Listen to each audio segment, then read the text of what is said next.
Hello, yeah, Roman. Welcome to another ranty Rolex baby. Today we're going to talk about the new Nickola Bully, Jay Slater, general election, and Sir John Hall, whom I know personally. The Princess Royal is still in hospital. President Poopy Pants tonight. Oh boy, I can't wait to watch Trump versus Biden round ding ding 2. And also we're going to talk about Hooters, not Hooters, but Hooters and the DEI. Right, firstly, let's get stuck into the new Nickola Bully. This is Jay Slater. Seemingly, the mayor of Tenerife has come out and said that they still haven't found him, but they're looking. It's a bit like police officers and potholes. They're looking into them. So the people involved are saying, family are saying, and the mainstream media are saying, oh, it's all these trolls online. Yeah, all the trolls. Oh, hang on a second. Catherine, Princess of Wales. Oh, it's all about these trolls. Yeah, it's the trolls online. And then Jay Slater. It's all about the trolls. Can you see the mainstream media building the narrative? Keep going. We've got our eyes on them. And we've got their measure. That's for certain. So people want truth. That's why they're looking for more information, including for the family's sake. Because I don't think anybody wants a sad end to this. Everyone wants a positive ending, a happy ending to this whole story. I mean, there's somebody that they found in the mountains of Tenerife that they didn't even know was lost. So there's a double happy ending, possibly, hopefully. But it's just been announced by Jay Slater's mum that the family are working with GoFundMe to withdraw money to cover accommodation and food expenses. Now, hang on a second. I thought the dance festival organisers and Tenerife were looking after the family's health and stay and subsistence, the food and hotels, whilst they were there. Now, call me a cynical old tart. Adrian, you're a cynical old tart. Well, why would they need the money from the GoFundMe? I thought that was being frozen and held for the moment. Well, as I've said to you, one of the theories is that there's 30k worth of stuff gone missing. And the businessmen who owned the stuff want the value of the stuff back. And that would be 30 grand out of the GoFundMe. Oh, what a tangled web we weave if at first we practice to deceive. And that story, like the Nickola Bully story, is going to run and run and run. Let's get to the general election because Slugger Sunak and Slugger Starmer were head-to-head last night. I hate using that term because it just brings all kinds of imagery into my head that I really don't want behind my papers. I want to ask you a question. Do you think it's a beauty contest? It's personality politics. Everybody wears a nice suit and a nice tie. And oh, look at them, don't go with them, don't do this, don't do that. And it's all about the opposition. Well, actually, it should be about their policies. People should be looking and working out who they think aligns mostly with their belief system and then voting for that person once they get to the voting booth. But Rich Boy Sunak has come out and said, oh, don't surrender to Keir. Well, I'm going to talk about Reform, one of the parties. There are others. There's Greens and Lib Dems and Labour Party and others. SNP in Scotland, if you want, and Plaid Cymru in Wales, if you want. But he's saying don't surrender to Keir. I've told you before, from what I'm hearing from boots on the ground, people are not going to surrender to Sir Keir Starmer. Is he scaring you yet? They're not going to surrender. They're going to stand in the booth and think, oh, right, okay. Can't vote for them because they're a bunch of crooks. Can't vote for them because they're rich people who are just going to do exactly the same thing that the bunch of crooks have done to us. And what about the others? I think Rich Boy and his advisors are misjudging the country completely. I think it's going to be a night of long knives next Thursday, and I think it's going to be brutal. I think it's going to go down in history as one of the most brutal general elections there's ever been. And I'm being told that people are fed up. Now, these pollsters, we now worked out that the pollsters are not telling us the truth because they're all sort of biased polling, according to the pollsters who were saying, oh, it's this way and it's that way. And, no, Reform's not going to get any votes. Well, seemingly, the latest poll is Reform's going to get 18 MP seats in Parliament. And according to the North East, they're polling at 22% in the North East of England. That's red wall. That is dyed-in-the-wool Labourites in the North East of England, until a bit of money went there with sort of Nissan and other businesses, and people started having 2 cars, 2 holidays, 2 houses, one for him, one for her, his and her, everything. People always voted for Labour. And now Reform's polling 22% in the North East of England. That, on its own, is massive.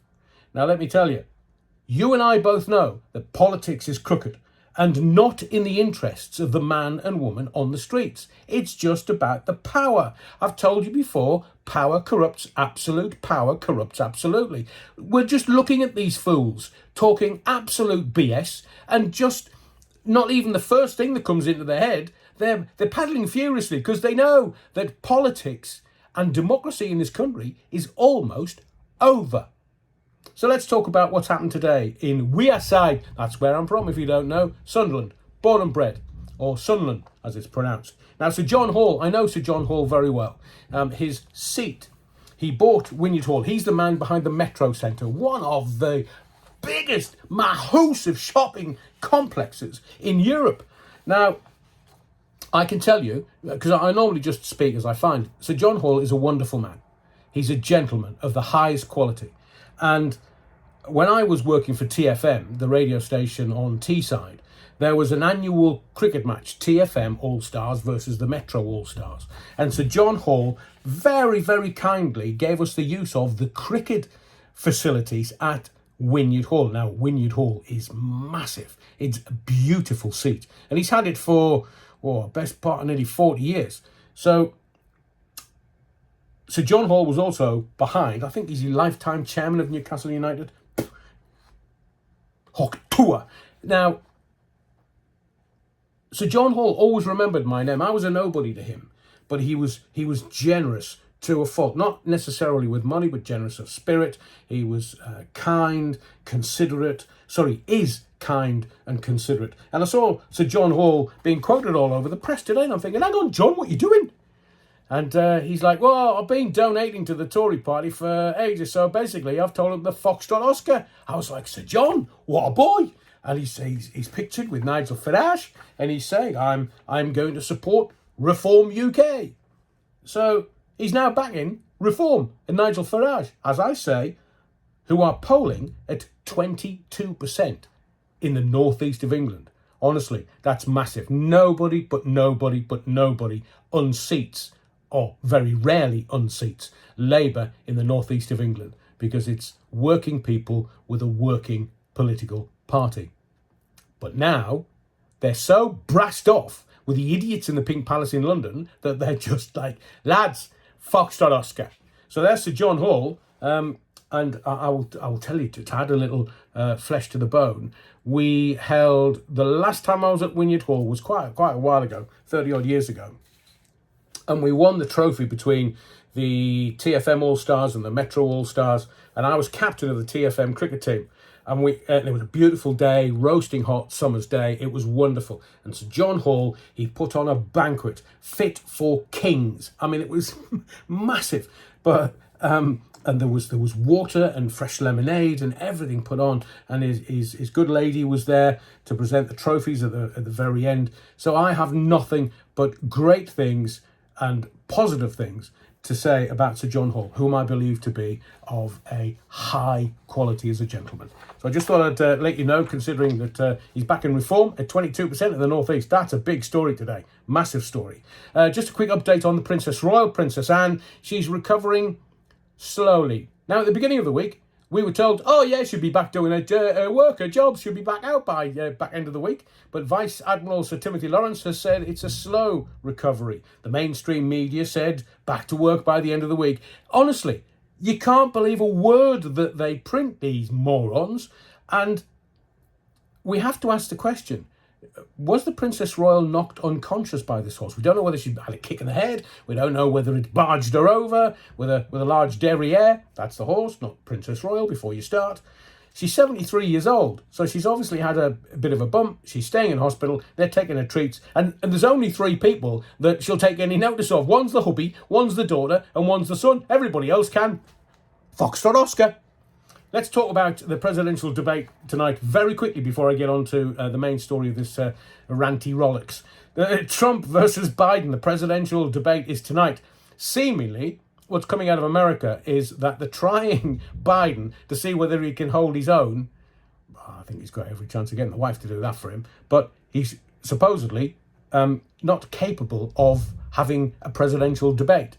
Is that a mass debate in public? So President Poopy Pants, will he need to lie down halfway through? Will the medication provided turn him into a randy, angry old man? Well, there's plenty of those around. I mean, you look at it, would. So there's nothing wrong with being a ranty old man.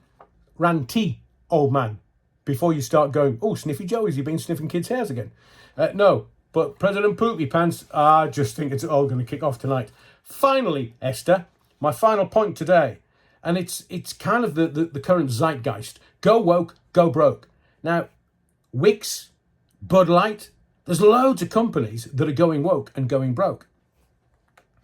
So before I start this story, I will tell you that I used to frequent Hooters in Nottingham quite a bit. Not because of the waitressing staff, but because the wings, the chicken wings in Hooters were off the scale, as well as the burgers. The food was just fantastic. So I just used to go in there, a couple of beers, bit of sport on the telly, talk about footy, and have some wings and a burger. Wonderful.